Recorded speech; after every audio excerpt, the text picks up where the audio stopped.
Бүгін біз 8-ші сынып 3-ші жаттығуды орындаймыз. Қатты шыныға қарағанда қатты алюминийдің жылу өткізгіштігі бірнеше жүздеген есе үлкен. Қатты алюминийге қарағанда балқыған алюминийдің жылу өткізгіштігінен 3 есе кем. Неге? Шыны металл емес, ал алюминий ол металл. Металлда молекулалар мен атомдар тығыз орналасқан. Металлда жылу кристалл тор арасында оңай қозғалатын электрондар арқылы тасымалданады. Ал шыныда жылу молекулалар мен атомдардың тербелмелі қозғалысы арқылы ғана қозғала алады. Сұйық алюминийдегі жылу өткізгіштіктің азаю себебі кристалл тор арасы үзіліп, молекулалар арасы бір-бірінен алшақтау есебінен. Қар мен мұз жамылған су құймасында отқа қойылған шәйнектегі сияқты неге төменгі қабаттағы жылы су жоғары көтерілмейді? Себебі мұз астында конвекция құбылысы жүрмейді. Мұздың жылу өткізгіштігі нашар, суға қарағанда жылы судың тығыздығы жоғары болады да, ол төменгі жақта болады. Сондықтан мұз беткі жағынан бастап қата бастайды. Бірақ машина қозғалтқыштарын сумен салқындату жүйесінің жұмыс істеу принципін түсіндіріңдер. Осы жүйеде желдеткіштің рөлі қандай?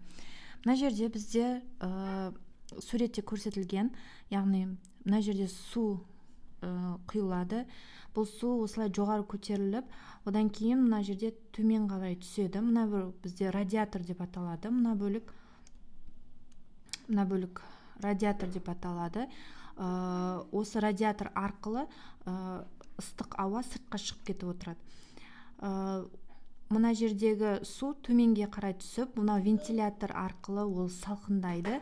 Содан ары қарай жоғары қарай көтеріледі. Яғни бұл осылай айналмалы процесс болып орындалып отырады. Мынау вентилятор бұл біздегі қызметі, мына суды салқындату бір, екіншісі бұл ыстық ауаны мынау радиатор арқылы сыртқа қарай шығарып жіберіп отырады. Месінде салмақсыздық жағдайында шырақ жанама. Жанады егер ауа болса, бірақ пішіні өзгеше болады. Мысалы, мен сурет келтірдім. Мына жерде біріншісі бұл бізде жер бетіндегісі. Жер бетінде бізде қысым төменгі жақта жоғары болады. Яғни қысым төменгі бөлікте жоғары болады. Жоғарыда, яғни жоғары бөлікте қысым аздау болады. Сол үшін біздегі от төбеге қарай лаулайды. Ал ғарышта керісінше, ол жерде қысым барлық жерде бірде болғаннан кейін бүкіл жан жағынан қысым әсер етеді. Сол үшін бізде формасы осындай дөңгелек тәрізді болады. Өрт сөндірушілердің каскалары неге жылтыр металдардан жасалады?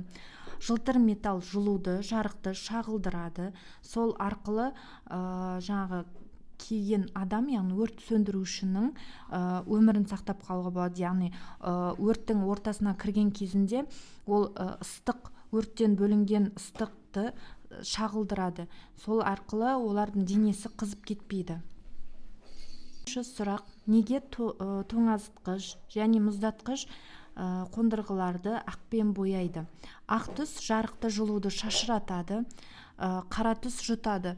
Сол үшін, мысалы, тоңазытқыштарға қатты қызып кетпес үшін, яғни күн түскенде немесе ыстық болған кезінде оны шағылдырып жіберу үшін, ыстықты жылуды шағылдыру үшін ақпен бояйды көбіне.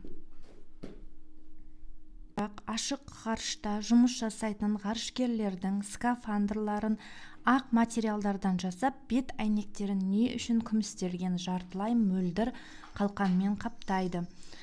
Бағана айтқандай, яғни 6-шы сұрақта айттық, ақ түс күн сәулесін шашыратады. Яғни күн сәулесін жылуды болсын, ыстықты болсын шашыратып жібереді. Қатты қызып кетуден сақтайды. Бет әйнектерін күміс жалатылған мөлдір қабатпен қаптайды, өйткені күн көзге қатты түспес үшін ол күн сәулесін айна сияқты шағылдырып жіберіп отырады. Әйнек мөлдір болғандықтан барлығы анық көрінеді.